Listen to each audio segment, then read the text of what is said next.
ठीक होगा, बस थोड़ा सा इंतजार है रे।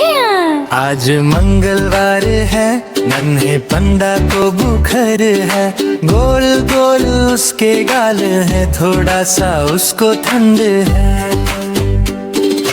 आराम करो, आंखें बंद करो, छोटा सा दिल अब स्ट्रॉन्ग करो।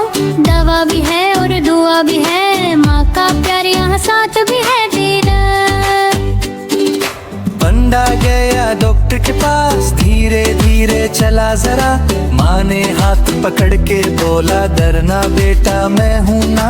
डॉक्टर ने चेक किया उसको, थर्मोमीटर रखा जरा, डॉक्टर ने लगाई छोटी सी सुई, पंडा बोला उई उई उई। डॉक्टर बोला ब्रेव हो तुम, अब तुम जल्दी ठीक हो जाओ, दवा टाइम पे लेना बेटा, फिर से पार्क में खेलने जाओ। पंडा ठीक हो जाएगा, फिर से खेलने जाएगा, हंसी वापस आ जाएगी, सब खुशियाँ ले आएगा।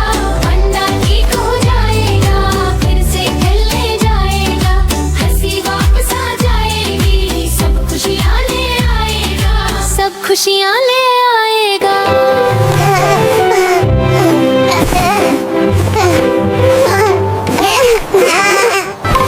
Thank you for 29 video. Please subscribe my channel.